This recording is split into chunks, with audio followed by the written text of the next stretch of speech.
Assalamualaikum warahmatullahi wabarakatuh. Alhamdulillahirabbil alamin. Wassalatu wassalamu ala asrofil anbiya'i wal mursalin Sayyidina wa maulana Muhammadin wa ala alihi wa sahbihi ajma'in, amma ba'du. Sebagai hamba Allah yang beriman, mari kita panjatkan puji dan syukur kehadirat Allah Subhanahu wa taala yang telah memberikan kekuatan, kesehatan lahir dan batin kepada kita semua, sehingga kita dapat berjalin komunikasi melalui jaringan ini dalam rangka menghambakan diri kepada Allah Subhanahu wa taala.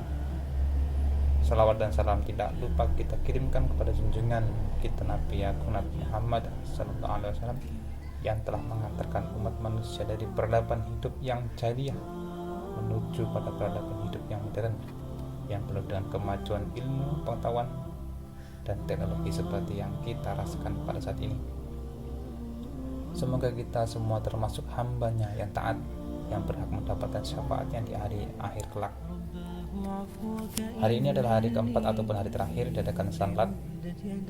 Semoga apa yang pemateri sampaikan dapat bermanfaat, mengandung hikmah tersendiri khususnya bagi kita semuanya. Namun jangan lupa bahwa jurnal kegiatan ini diisi dan dikirimkan pada guru mata pelajarannya. Perkenalkanlah, saya pada kesempatan ini akan menyampaikan materi tentang kiat dan hikmat menghadapi COVID-19.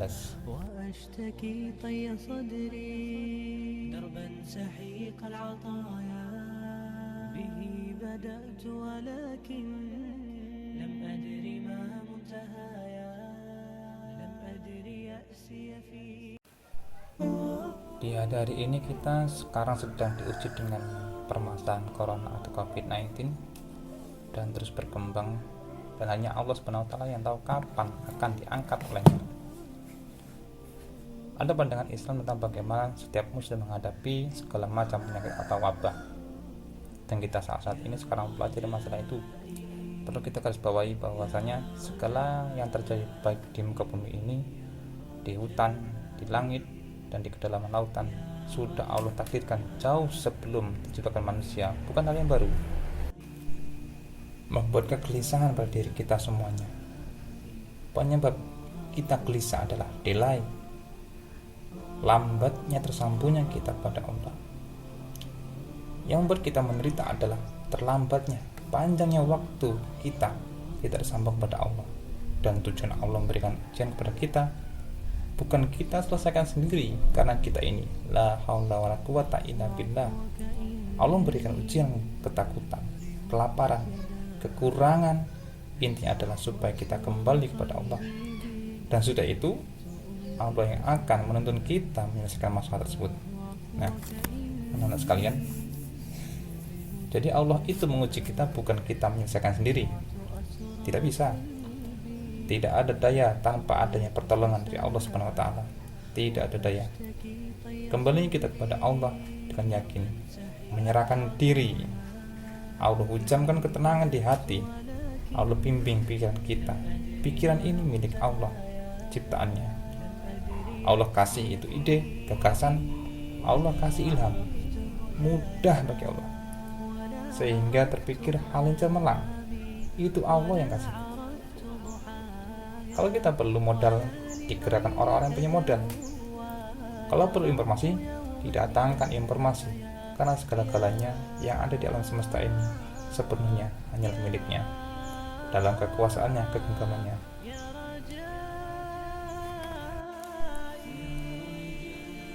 Kita akan bertemu dengan siapa? Allah yang mengatur. Kita perlu apa? Allah yang akan menggerakkan. Kalau kita sakit, Allah yang akan menyembuhkan. Ia datangkan dokternya, ia berikan obatnya. Kalau kita kembali kepada Allah, maka Allah akan memberikan yang terbaik bagi kita.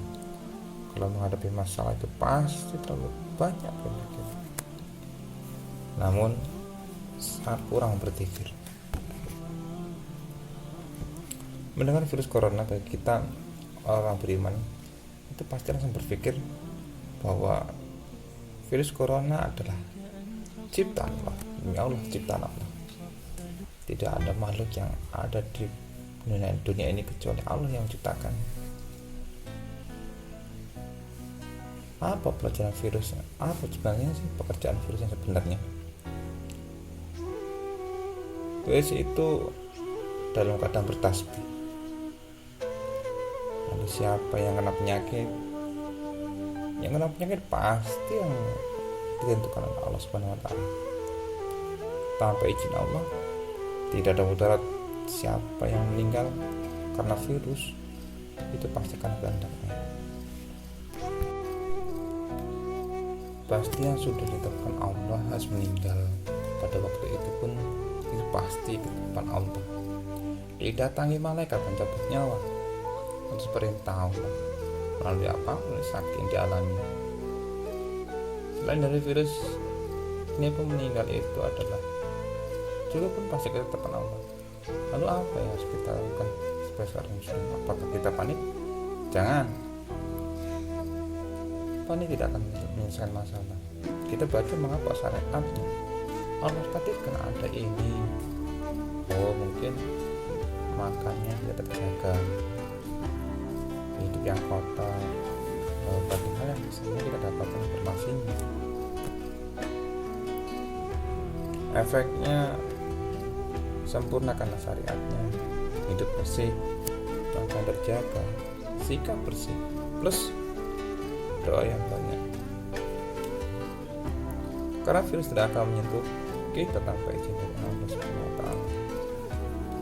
Tubuh ini milik Allah, miliknya, dan tidak akan terluka tanpa seizinnya. Tubuh ini tidak akan mati tanpa seizin dari Allah. Pernah terjadi sekitar tahun 1718 Hijriah pada zaman Khalifah Umar bin Khattab yang dikenal dengan sebutan tahun Anwas ataupun wabah. Jadi wabah yang terkenal ini di daerah Anwas. Waktu itu mati mungkin kurang lebih sekitar 20 sampai 25 ribu jiwa karena wabah itu. Dan mereka pada saat itu kebetulan kaum muslimin sedang menghadapi orang-orang dari Romawi. Umar bin Khattab keluar dengan pasukan besarnya menghadapi Romawi untuk menaklukkan mereka. Dan pada saat itu, saat Umar bin Khattab masuk ke dalam sebuah lokasi, ternyata di sana ada informasi yang masuk ke telinga beliau bahwa ada wabah tahun, ada wabah yang mematikan.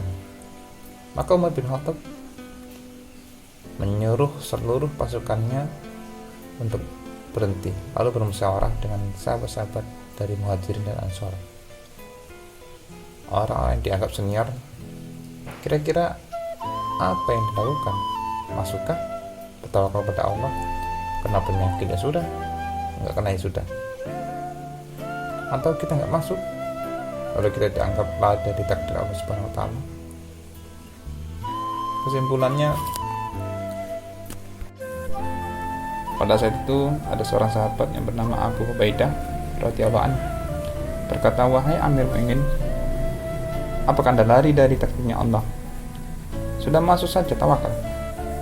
Lalu Umar bin Khattab menjawab, mengatakan, "Wahai Abu Ubaidah, kalau seandainya bukan kau yang ucapkan, artinya sayang kalau kau ucapkan dosa-dosanya. Kau harus berilmu."